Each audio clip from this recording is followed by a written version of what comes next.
দর্শক, জুমার পরেই একই ঘোষণা করল রাষ্ট্রপতি শাহাবুদ্দিন চুপ্পু। ডক্টর মোহাম্মদ ইউনূসকে আর দেশে ফিরতে দেয়া হবে না, বহিষ্কার করল রাষ্ট্রপতি শাহাবুদ্দিন চুপ্পু। আমরা বলেছি যে তার রাজনীতি করার সুযোগ নেই, আওয়ামী লীগ দল হিসেবে যেহেতু তার রাজনীতি করার সুযোগ নেই, তার আদর্শ প্রচারণা করার আসলে সুযোগ নেই। তো সেই জায়গা থেকেই না, সেটি আপনারা সেটি করতে পারেন, কিন্তু সেটা আপনারা মুখে বলছেন কেন আওয়ামী লীগের রাজনীতি নিষিদ্ধ ঘোষণা করেন? এমন দিকে যাইতেছে না, কিছুদিন পরে পাবলিকে কবি যে আওয়ামী লীগ আমলে ভালো ছিল, কবি কবি লিখে রাখেন। আমি আজকে কইলাম তো লিখে রাখেন, মেলা কিছু কইছি আগে, ঠিক হয়েছে না? দেখেন এটাও ঠিক হবিনি যদি বেশি তেরি করেন, পদত্যাগ না করে যদি খিচ্চা পড়ে থাকেন না নির্লজ্জের মতো। আমি তো দেশে ফিরবো, একদিন না একদিন ফিরবো, হ্যাঁ, তার থাকাইতে তো পারবেন না, সেদিন কলে ধর্ম আপনারে। প্রধান উপদেষ্টা ডক্টর মোহাম্মদ ইউনূসের নেতৃত্বে অন্তর্বর্তীকালীন সরকার গঠনের পর থেকে আলোচনায় আগামী জাতীয় সংসদ নির্বাচন। গুঞ্জন রয়েছে সহসা নির্বাচন দেওয়ার পরিকল্পনা নেই অন্তর্বর্তী সরকারের। চট্টগ্রাম কলেজে আপনার দ্য ইন্ডিপেন্ডেন্ট, মানে যে নিউজটা করছে ইন্ডিপেন্ডেন্ট টেলিভিশনের শিরোনামের হেডলাইনটা সেরকম, চট্টগ্রাম কলেজে শিবিরের হামলায় ছাত্র দলের 5 কর্মী। সম্মানিত দর্শক, আসসালামু আলাইকুম। নতুন একটা নিউজ ভিডিওতে জানাচ্ছি আপনাদের স্বাগতম। আজকের এই ভিডিওটি কেমন হতে চলেছে হেডলাইন দেখে আপনারা ইতিমধ্যে বুঝেই গিয়েছেন। ডক্টর ইউনূসকে ভালোভাবে চিপায় ফেলাতে চাচ্ছে রাষ্ট্রপতি, এমন তথ্য জানিয়ে কিন্তু কথা বলেছে গণমাধ্যমে। আজকের এই ভিডিওটি সম্পূর্ণ দেখলে আপনারা সবকিছু বুঝতে পারবেন ডক্টর ইউনূসের সামনে কোন মহাবিপদটি অপেক্ষা করছে, কি করতে চাচ্ছে ডক্টর ইউনূসকে। যুক্তরাষ্ট্র থেকে ডক্টর ইউনূসকে আর এই বাংলাদেশে আসতে দেবে না, এমন প্রতিশ্রুতি দিয়ে কিন্তু কথা বলেছে রাষ্ট্রপতি। প্রিয় দর্শক বন্ধুরা, আজকের এই ভিডিওটি অনেক ইন্টারেস্টিং হতে চলেছে, স্কিপ না করে সম্পূর্ণ দেখে যাবেন। আশা করি অনেক গুরুত্বপূর্ণ বিষয়গুলো জানতে পারবেন। প্রিয় দর্শক বন্ধুরা, বেশি কথা না বলে আপনাদের সরাসরি বিস্তারিত ভিডিওতে নিয়ে যাব। বিস্তারিত ভিডিওটি দেখার আগে একটা রিকোয়েস্ট, যারা এখন এই চ্যানেলটি সাবস্ক্রাইব করে রাখেন, এই চ্যানেলটি সাবস্ক্রাইব করে দিয়ে পাশে থাকে বেল আইকনটি বাজিয়ে রাখুন। ইতিমধ্যে যারা সাবস্ক্রাইব করে দিয়েছেন সকলকে জানাচ্ছি অসংখ্য ধন্যবাদ। প্রিয় দর্শক বন্ধুরা, চলুন তাহলে এই ভিডিওতে একটি লাইক দিয়ে আমরা বিস্তারিত ভিডিওগুলো মোবাইলের স্ক্রিন থেকে কেটে পরে এক ধারাবাহিকভাবে দেখে আসি। লিখে যাইতেছে না, কিছুদিন পরে পাবলিকে কবি যে আওয়ামী লীগ আমলে ভালো ছিল, কবি কবি লিখে রাখেন। আমি আজকে কইলাম তো লিখে রাখেন, মেলা কিছু কইছি আগে, ঠিক হয়েছে না? দেখেন এটাও ঠিক হবিনি যদি বেশি তেরি করেন, পদত্যাগ না করে যদি খিচ্চা পড়ে থাকেন না নির্লজ্জের মতো। আমি তো দেশে ফিরবো, একদিন না একদিন ফিরবো, হ্যাঁ, তার থাকাইতে তো পারবেন না, সেদিন কলে ধর্ম আপনারে। হ্যাঁ, দেখি কে বাঁচায়, আপনারা প্রফেসর ইউনূসও বাঁচায় কিনা। আমার ক্রোধ থেকে আপনারা কেউ বাঁচাইতে পারবে না যদি আপনি পদত্যাগ না করে খিচ্চা মেরে বসে থাকেন অথবা দুঃখ প্রকাশ না করেন প্রকাশ্যে। আমি কলে কামলা দিয়া কাজ করি না, বুঝছাও, কামলা দিয়া কাজ করি না, নিজের হাতে কাম করি। হাসিনা মোদির কেয়ার করি না, আর আপনি তো মামুলি হামজর মিয়া, আপনার উষ্টা দিতে আমার বেশি কষ্ট করতে হবে না। বড় ভাই, এটা প্রশংসা করছি, আর মাথা তুলে গেছেন, বক্তি মাথা দিতে পারেন না তো বক্তি মাথা চাইতে যান কেন বড় ভাই? হাত ভাঙিয়ে দিবেন মানে কি? আপনি কি মাস্তান নাকি আমার মতো অ্যাক্টিভিস্ট?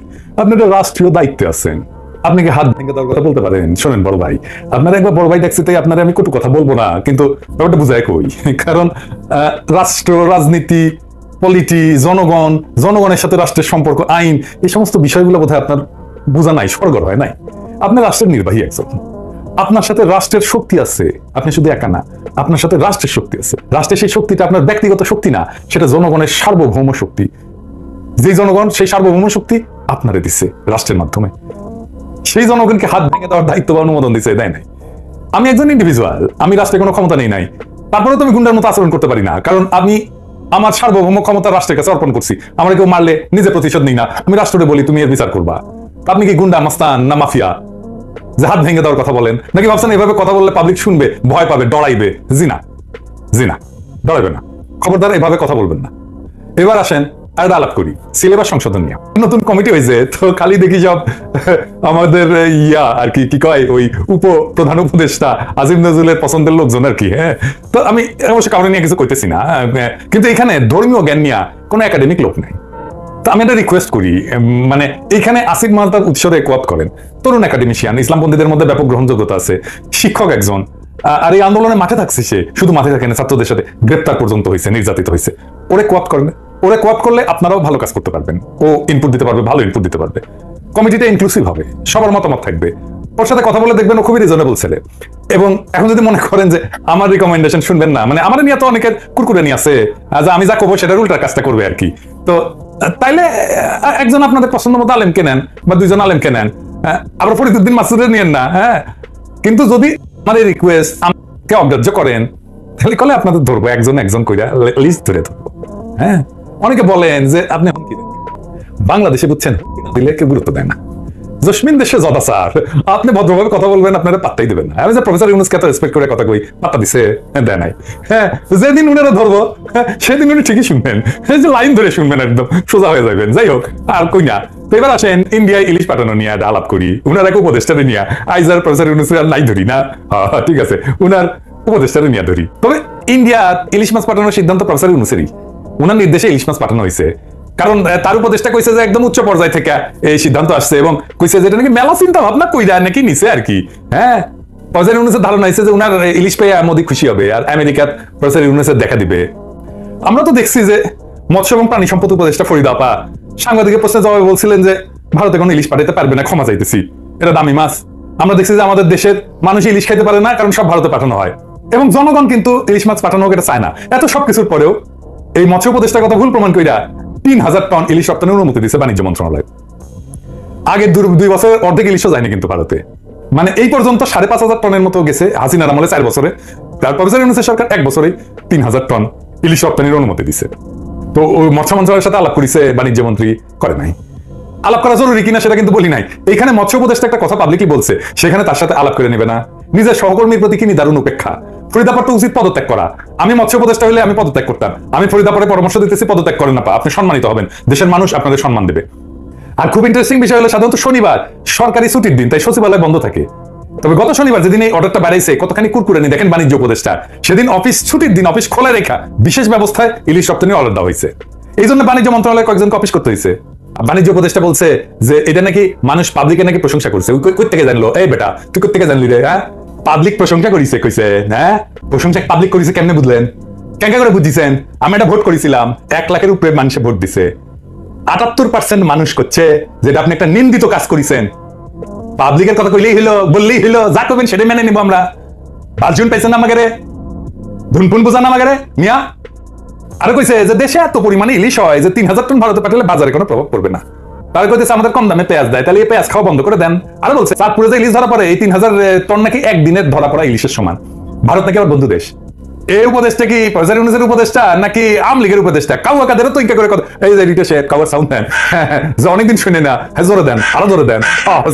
এই কাউয়া কাদের তো ইনকা করে কয় না। এদের ছাত্রের উপদেশটা বানাইছে। রাস্তায় ছাত্ররা ঢাকা দিল্লি স্লোগান দেয়, বছর বড় বড় করে আবার স্লোগান দেয়, ভাতখানা এমন খাইয়া ফেলবে ইন্ডিয়ারে। আর উপদেশটা বানায় এরকম ভারত বন্ধুরে। পুরো যে বানানো হয়েছে উপদেশটা, ওই কি জানে দৈনিক কত টন ইলিশ উৎপাদন হয় দেশে? ইলিশের বার্ষিক উৎপাদন 3,46,000 মেট্রিক টন। তার মানে দৈনিক 1000 মেট্রিক টনেরও কিছু কম উৎপাদিত হয়। এটা তো বিবিসি রিপোর্ট, তাই না? 1 মে 2024 উই ক্যাকা করে কয় যে দিনে 3000 টন ইলিশ উৎপাদন হয়। হাসিনার মন্ত্রীগুলো ছিল মূর্খ, আর প্রফেসর ইউনুসের মন্ত্রীগুলো হচ্ছে হাম্বাক। হাম্বাক মানে জানেন তো, ভাবেই আম্বিয়া, মানে ভাব দেখায় যে উই বেশি একেবারে যাই না, একেবারে আকাশে উঠে গেছে। উই প্রফেসর আর কেউ কিছু জানে না। হ্যাঁ, আর সবাই তেজপাতা, ওরা একাই জানে, ওই একাই বুঝে। হ্যাঁ, তো দেখলেন তো কামে ওই জানেই না, কথা কওয়াই লিখবে। আর ওই যেদিন বন্ধু রাষ্ট্র বইলা ইলিশ পাঠাইলো, সেদিনই অমিত শাহ কি কইলো? বাংলাদেশিদেরকে উল্টা করে ঝুলাবে। দেখেছেন বন্ধু রাষ্ট্র কেঙ্কা লাগে চিন্তা করেন তো। আমি ওরা ধরতেছি খারাপ। হ্যাঁ, সালাউদ্দিন সাহেব আগে ইলিশের বিষয়টা বুঝেনি। ইলিশ নিয়ে আমি অনেক আগে একটা এপিসোড করেছিলাম, এটা আপনারা দেখছেন কিনা জানি না, অনেক টাইম নিয়ে করেছিলাম, পারলে এটা দেখে নিয়েন। এটা কি লেখা আছে এটা, সেটা বড় করে দেখান। এটা আমেরিকার মিনেসোটা স্টেটে হাসিনার পাঠানো ইলিশ ওরিয়েন্টাল দোকানে বিক্রি করছে ভারতের পণ্য বইলা, অনেক সস্তায়, প্রায় এক পাউন্ড $5 মতো। হাসিনার পাঠানো উপহার বেচে তারা লাভবান হইতেছে। ইন্ডিয়া নিজে ইলিশ মাছ ধরে, আবার সেই ইলিশের সাথে আমাদের ইলিশ মিশে এক্সপোর্ট করে। দেখলেন তো বাঙ্গু এলিট, যেমন এই যে মোস্তফা ফারুকি কইছে যে আমাদের ইলিশ দেওয়া উচিত, আমাদের নাকি মন ছোট দেখাচ্ছে আমরা যদি ইলিশ দেখাইতে না পারি। ফারুকি তো ইন্ডিয়া প্রেম বানের পানির মতো গড়গড়ায় পড়ে আর কি। ইন্ডিয়ান নায়িকা নিয়ে সিনেমা বানায় তো তাই, আমিও সিনেমা বানালে তাই তেরাই করতাম আর কি, বানের পানির নাগাদ প্রেম গড়গড়ায় পড়ে কিনা। আরেক দল কইতেছে কলকাতা আমাদের আন্দোলনের সময় সাপোর্ট দিছে, কথা সত্য, কিন্তু এটা ভুলেন না ওরা ওদের একটা আলোকিত অংশ সাপোর্ট দিছে, সংগতি জানেছে সবাই না। আবার আমাদের লড়াই সাপোর্ট দিয়ে নিজেরা গৌরব বোধ করছে। এটা একটা ফেনোমেনন, এটা সারা দুনিয়ায় হয়। বীরত্বের সাথে মানুষ নিজেকে যুক্ত করে। বাংলাদেশের মানুষ এই দানবীয় শক্তির সাথে বিক্রমের সাথে লড়াই করতেছে, এটা ভাগ নিবে না, ওরা জিন্দগি পারবে এরকম করতে, তো নিছে, ভাগ নিছে, তো ঠিক আছে নিছে, সেজন্য কৃতজ্ঞ হওয়া লাগবে নাকি? হ্যাঁ, এই হাসিনার মতো এই যে মুক্তিযুদ্ধে সাহায্য করেছে জন্য আমাদের কৃতজ্ঞতা জানাইতে হবে 50 বছর ধইরা? হ্যাঁ, তো আমাদের আন্দোলনের সময় 2টা মিছিল করেছিল, সেজন্য আমাদের কৃতজ্ঞ থাকতে হবে ইলিশ মাছ পাঠায়? হ্যাঁ, এই পশ্চিমবঙ্গ ফারাক্কা দেয় নাই। ফারাক্কা দিয়ে পানি কই যায়? গঙ্গায় তো। পদ্মায় ইলিশ চায়, পদ্মায় পানি দেয়? পশ্চিমবঙ্গের মানুষ পানি দেয়? দেয় না। তিস্তার পানি কে আটকাইছে? মোদি আটকাইছে না মমতা ব্যানার্জি আটকাইছে? মোদি আটকায় নাই। হাসিনা পতনের পরে বাংলাদেশ নিয়ে যত ক্যাম্পেইন হয়েছে কে করছে? কলকাতাই তো করছে। বিবিসি দেখেছে কিভাবে ভারত একের পর এক মিথ্যা খবর ছড়াইছে বাংলাদেশে হিন্দু নির্যাতন নিয়ে। আর বাংলাদেশে যখন বন্যা হইলো তখন ওরা কি রকম উচ্ছ্বাস করছে, মনে ভুলে গেছেন? প্রত্যেক বছর জানা এরকম বন্যার পানি দেয়, এটা আশা করিছে। এটা আবার দেখেন আপনার কারণে আমি গেলে এমনি তো গেলেই না, এই দেশের কোনো আচরণ এদের মানুষ বলে মনে হয়? দেখেছেন কিভাবে কি সমস্ত কমেন্ট করেছে, সব করলাম না, শুধু ব্যক্তি পর্যায়ে না, এই যে 24 ঘন্টা নিজে বাংলাদেশের অসহায় পরিস্থিতি নিয়ে ব্যঙ্গ করে নিউজ করেছে না, দেখেছেন না আপনারা? দেখেন আবার এরে বলে বন্ধু দেশ আমাদের উপদেষ্টা। এবার আসেন এই উপদেষ্টা একটু শুনুক। বাবিয়ে ফাইলে একটু কসু দিতাম, আমি কারে নাসরিন ডারে হ্যাঁ একটু সুযোগ পাইছে, একটু খোসা মাইরা কইতে আছে। দর্শক, বাংলাদেশের একজন বিতর্কিত লেখিকা তসলিমা নাসরিন বাংলাদেশ থেকে নির্বাসিত হয়েছিল বিএনপি এবং সম্ভবত জামাত জোটের সময় 1994 সালে। তখন বিএনপি সরকার ক্ষমতায় ছিলেন, জামাত তাদের সাথে জোট ছিল কিনা আমি জানি না, সম্ভবত ছিল না। আচ্ছা, এখন সাবেক প্রধানমন্ত্রী শেখ হাসিনা তিনিও এই মুহূর্তে নির্বাসিত, ভারতে আছেন। তসলিমা নাসরিনও ভারতে আছেন। এখন আওয়ামী লীগের কাটা গায়ে বা শেখ হাসিনার কাটা গায়ে নুনের না লবণ মরিচের ছিটাই দিলে আমার কাছে মনে হলো যে তসলিমা নাসরিনের এই ধরনের বক্তব্য। দেখেন খোঁচাটা কই মারছে। বাংলাদেশ থেকে প্রায় 2 যুগের বেশি নির্বাসিত হয়ে বাংলাদেশের নারীবাদী লেখক তসলিমা নাসরিন ভারতে আশ্রিত আছেন। মাঝে মাঝে অতিরিক্ত কথনের জন্য সেখানেও হালকা পাতলা ধোলাই টোলাই খায়। 1994 সালে দেশ ত্যাগ করা তসলিমার নির্বাসিত জীবন নিয়ে বরাবরই নিজের অভিজ্ঞতার কথা বলে গেছেন তিনি তার মিডিয়া প্ল্যাটফর্মে। সামাজিক যোগাযোগ মাধ্যম সহ একাধিক গণমাধ্যমে তিনি জানিয়েছিলেন দেশে ফেরার আকুতি, কিন্তু বরাবরই হয়েছিলেন ব্যর্থ হয়েছেন। আর সবচেয়ে বেশি দায়ী করছেন দেশের 2 নেত্রীকে, বিশেষ করে সর্বশেষ আওয়ামী লীগকেই বেশি দায়ী করছেন এই মুহূর্তে। তার বক্তব্য হচ্ছে ইউরোপ আমেরিকার পর সর্বশেষ তসলিমা নাসরিন এখন ভারতের দিল্লিতে অবস্থান করছেন। কাকতালীয়ভাবে প্রধানমন্ত্রী শেখ হাসিনাও ভারতের রাজধানী দিল্লিতে আছেন। তো তসলিমা বলছেন, এবার নিজের সাথে তুলনা করে তিনি একটা প্রশ্ন ছুড়ে দিয়েছেন সাবেক প্রধানমন্ত্রী শেখ হাসিনাকে, নির্বাসিত জীবন কেমন বোধ হচ্ছে? গুতারা কই মারছে দেখছেন নেই? তোমার নির্বাসিত হওয়া, ওনার নির্বাসিত হওয়া, দুই রকম প্ল্যাটফর্ম। আচ্ছা, যাই হোক, সামাজিক যোগাযোগ মাধ্যমের পাতা একটি স্ট্যাটাস দিয়ে সেখানে হাসিনাকে উদ্দেশ্য করে বলছে, শুনেছি হাসিনা দিল্লিতে তার মেয়ের বাড়িতে থাকছেন, পার্কেও নাকি ঘুরছেন। আমিও তো মাঝে মাঝে পার্কে যাই, যদি কোনোদিন দেখা হয়ে যায় তার সঙ্গে, বাংলাদেশে 2-3 বার তার সঙ্গে আমার দেখা হয়েছিল। তিনি যে কোনোদিন আমার বিরাট শত্রু হয়ে উঠবেন, আমাকে দেশে ফিরতে দিবেন না, আমার বই ব্যান করবেন, এ তো আমি কল্পনাও করিনি। তাদেরই তো খুশি করতে আমার শত্রুতা করেছিলেন, যারা দলবদ্ধ হয়ে আজকে আপনাকে দেশ থেকে বের করে দিল। মহিলাটা বন্ধু চিনতে বেজায় ভুল করেছে, ভালো মানুষদের উপেক্ষা করেছে, বদ লোকদের পুষেছে। তসলিমা লেখেন, কি বলবো, কেমন বুঝছেন মাননীয়া? নির্বাসিত জীবন কেমন বোধ হচ্ছে? এই তো শুরু। আমার মতো নিগৃহীত হন আরও 30 বছর, তারপর যদি আমার বেদনা বোঝার ক্ষমতা আপনার হয়। আমার আত্মীয় স্বজন এক এক করে মারা গেল, কারো পাশে থাকার জন্য আমাকে দেশে যেতে দেননি, দম্ভ দেখিয়েছেন, যেন আপনার বাবাই বাবা, আপনার স্বজনই স্বজন, আর কারো বাবা কারো স্বজনের কোনো মূল্য নেই। নিজেকে অতিরিক্ত ভালোবেসে ফেলেছিলেন ম্যাডাম। আপনার অনেক কাছের লোক, অনেক স্থাপক কিন্তু আপনাকে এখন গালি দিচ্ছে, আর আপনি মোল্লা তোষণের রাজনীতি করে যেসব মৌলবাদী পয়দা করেছিলেন, যারা উগ্রবাদী সন্ত্রাসী হয়ে আপনাকেই তাড়িয়ে দিল, তাদের বিরুদ্ধে কিন্তু আপনার শত্রু আমি লড়ছি। তারা আপনাকে ঘৃণা করে বলে নয়, আমি লড়ছি, দেশটাকে তারা ঘৃণা করে বলে দেশটার সর্বনাশ তারা করছে। আপনি তো দেশকে বা দেশের মানুষকে কখনো ভালোবাসেননি, ভালোবেসেছেন শুধু নিজেকে, নিজের আত্মীয় স্বজন আর আশকারা দিয়ে স্থাপক অমানুষদের বানিয়েছিলেন। দেশে ফেলে এসেছেন লক্ষ কোটি রাজাকার, লক্ষ কোটি জিহাদি, লক্ষ কোটি নারী বিদ্বেষী, ধর্মান্ধ। ইসলাম জপই তো দেশের এই হাল করেছেন। মাদ্রাসা মসজিদ বানিয়েছেন, মানুষকে আল্লাহ রসুল জপতে বলছেন, আর কোরআন হাদিসের মধ্যে ডুবিয়ে রেখেছেন সবাইকে। এসব থেকে কি জন্ম নেয় জানতেন তো না, জেনে শুনে দেশটাকে বিষ পান করেছেন। মানে বহুত খোঁচা মারা কথাবার্তা ছিল। তারপর শেষের অংশ বলছে, আপনার কর্মফল আপনি পেয়েছেন, কিন্তু আমি সারা জীবন দেশ করে দেশের মানুষের ভালো চেয়ে লেখালেখি করলাম, জীবন নিয়ে ঝুঁকি নিলাম, কি লাভ হলো? কিছুই না। কারণ দেশের মানুষকে আপনি মানুষ বানিয়ে আসেননি, এক একটাকে খুনি আর বিভিন্ন করেছেন। নির্বাচনে আপনার কষ্ট হবে না, আপনার আত্মীয় স্বজন, আপনার আপন লোক তো দেশের বাইরেই সব, তাদের সাহচর্যে ধন দৌলতের মধ্যে চমৎকার কাটবে আপনার জীবন। আমার মতন আপনি তো আর একা নন। তো তিনি কি কিছু বলবেন উত্তরে? শেখ হাসিনার প্রতি বাকি প্রশ্নের উত্তরটা জানতে চেয়েছে ওনারা। তো জামায়াত ইসলামীর যে ছাত্র সংগঠন ইসলামী ছাত্র শিবির, আমরা সাধারণত শিবির বলেই তাদেরকে চিনি। এই শিবিরের রাজনীতি নিয়ে বাংলাদেশে বহু বিতর্ক রয়েছে। আর হাল আমলে এই গণ অভ্যুত্থানের পর শিবিরকে নিয়ে একেবারে আলোচনা ভীষণ রকম তুঙ্গে, জামাতকে নিয়ে আলোচনা তুঙ্গে, তবে শিবিরের বিভিন্ন কর্মকাণ্ডে রীতিমতো বোমা ফাটিয়েছে আমাদের রাজনীতির অঙ্গনে। এই যে একটি গণ অভ্যুত্থান হলো, যেটিকে কোটা বিরোধী আন্দোলন বা বৈষম্য বিরোধী আন্দোলন হিসেবে আমরা বলার চেষ্টা করছি। তো এই কোটা বিরোধী আন্দোলন এবং বৈষম্য বিরোধী আন্দোলন প্রথম থেকেই শেখ হাসিনার সরকার বলে আসছিল যে এটি জামাত এবং শিবিরের একটি চক্রান্ত, এবং এই ঘটনার সঙ্গে জামাত এবং শিবিরের লোকজন জড়িত। আর অন্যদিকে আমরা সাধারণ যারা আমজনতা, তাদের বক্তব্য ছিল যে না, এটা একটা নিপাট নির্ভেজাল আন্দোলন, সাধারণ ছাত্রদের আন্দোলন, এবং এই আন্দোলনে যে বিষয়টি নিয়ে ছাত্ররা দাবি জানাচ্ছে এটি বলতে গেলে গণদাবি এবং নিষ্পাপ দাবি, এটি যদি সরকার মেনে নেয় সরকারের কোনো অসুবিধা হবে না। তো সেই আন্দোলনকে তাচ্ছিল্য করা শুরু করলো এবং আন্দোলনকারীদেরকে রাজাকার বলা হলো, আলবদর বলা হলো, আর শামজ বলা হলো, রাজাকারের বাচ্চা বলা হলো। এবং সেটায় এই আন্দোলনকারী যারা নেতা সমন্বয়ক তাদেরকে রাজাকারের বাচ্চা বলার কারণে, অর্থাৎ ৭১ তো যারা রাজাকার ছিলেন সবাই জামাতের কর্মী, আর জামাতের ছেলে সন্তানেরা সাধারণত শিবির করে। তো এই কথাটি যখন রাজাকারের বাচ্চা হিসেবে গালি দেওয়া হলো, সাধারণ মানুষ খুব রাগ করলেন, অস্বাভাবিক রাগ করলেন আওয়ামী লীগের প্রতি। এবং অন্যান্য যারা, বিশেষ করে বিচারপতি মানিক, অন্যান্য যারা এই রাজাকারের বাচ্চা শব্দটিকে বারবার ম্যাটেরিয়ালাইজ করার চেষ্টা করেছে, মার্কেটিং করার চেষ্টা করেছে, তাদের প্রতি জনগণের ক্ষোভ একেবারে চরমে পৌঁছালো।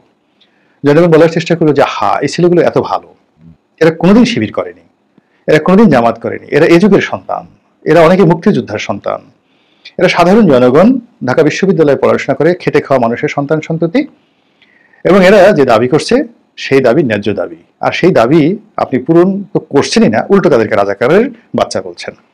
তো মানুষ এটাকে খুব গায়ে নিল, নেয়ার পরে বলে যে আচ্ছা ঠিক আছে, আপনি যখন বলছেন রাজাকারের বাচ্চা, আমরা সবাই রাজাকার, তুমি কে আমি কে, রাজাকার রাজাকার। এবং তুমি কে আমি কে, রাজাকার রাজাকার, এই কথা বলতে বলতে বাংলাদেশে একটা রীতিমতো বিপ্লব হয়ে গেল, গণ বিপ্লব হয়ে গেল, এবং শেখ হাসিনা পালাতে বাধ্য হলেন। এরপর একটার পর একটা ঘটনা ঘটে যাচ্ছে অস্বাভাবিক। যেমন একেবারে শেষ থেকে শুরু করি।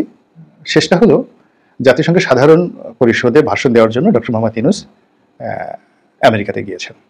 তো সেখানে তিনি ৩ জন সমন্বয়কে নিয়ে গেছেন, এবং সেখানে ক্লিন্টন ফাউন্ডেশন যেটা রয়েছে সেখানে তিনি বক্তব্য দিচ্ছিলেন।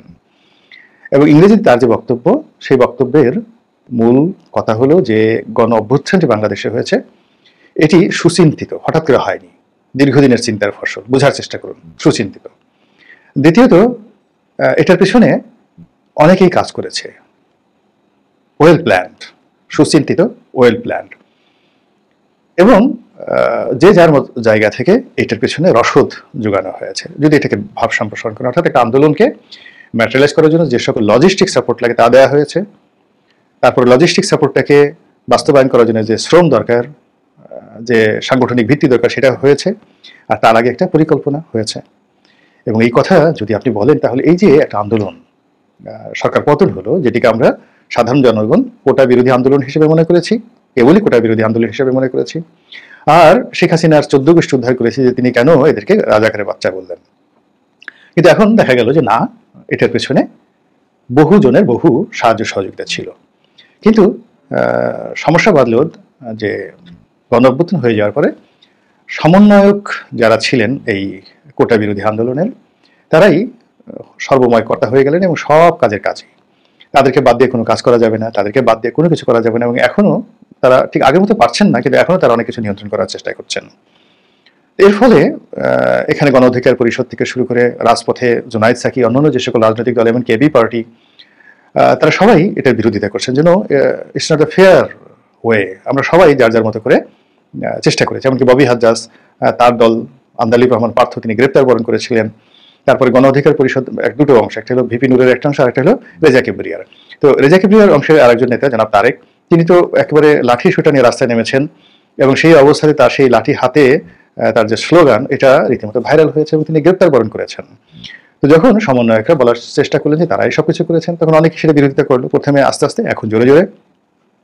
দ্বিতীয়ত, সমন্বয়করা বিভিন্ন রাজনৈতিক দলগুলোকে কটাক্ষ করে কথা বলা শুরু করলেন। যেমন তারেক রহমান সাহেবকে নিয়ে কথা বলেছেন, বিএনপিকে নিয়ে কথা বলেছেন, তখন বিএনপির পক্ষ থেকেও বিরক্তি প্রকাশ করা হলো। এবং তারা এই আন্দোলনের দুটো পার্ট, একটা হলো এই আন্দোলনের যে ক্ষেত্র, এটি বিএনপি, জামাত, অন্যান্য যে সকল বিরোধী দল সুদীর্ঘ কাল ধরে রাজপথে আন্দোলন করে তারা এরকম একটা পরিস্থিতি তৈরি করেছেন। দ্বিতীয়ত, ঠিক এই আন্দোলনটিতে একেবারে আন্দোলনের চূড়ান্ত মুহূর্তে জনাব তারেক রহমান সাহেব বিভিন্নভাবে লজিস্টিক সাপোর্ট দিয়ে এই আন্দোলনকে তার অবস্থান থেকে সফল করার জন্য সর্বোচ্চ চেষ্টা করেছেন, এবং এই কথা এখন সবাই বলার চেষ্টা করছে। তো এর বাইরে যেটি হলো যে এই আন্দোলনের সাথে তাহলে কি কেবলমাত্র বিএনপি বা সমন্বয়কারীদের যোগাযোগ আছে? এরই মধ্যে দেখা গেল যে ছাত্র শিবির, ঢাকা বিশ্ববিদ্যালয়ের সভাপতি, সেক্রেটারি, তারা এই সমন্বয়কদের নেতা হিসেবে পরিচিত ছিলেন। তাদের কোনো রাজনৈতিক ভূমিকা ছিল না, এবং একজন ছাত্রলীগের সঙ্গে সম্পৃক্ত ছিলেন। তিনি প্রকাশ্যে এসে বলে ফেললেন যে আমার মূল পরিচয় হলো আমি ছাত্র শিবিরের সভাপতি।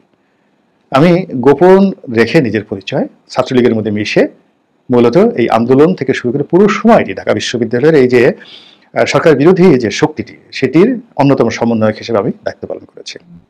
প্রিয় দেশবাসী, শুরু থেকে শেষ পর্যন্ত যারা এই ভিডিওটি দেখেছেন সকলকে জানাই অসংখ্য অসংখ্য ধন্যবাদ। যারা এরকম নিউজ ভিডিও পেতে পছন্দ করেন তারা অবশ্যই এই চ্যানেলটি সাবস্ক্রাইব করে পাশে থাকা বেল আইকনটি বাজিয়ে দিবেন। যারা এখনও এই ভিডিওটি শেয়ার করেননি, এই ভিডিওটি দ্রুত শেয়ার করে সকলকে দেখার সুযোগ করে দিন। আজকের মতন এই পর্যন্ত, দেখা হচ্ছে পরবর্তী কোনো ভিডিও নিয়ে ইনশাল্লাহ।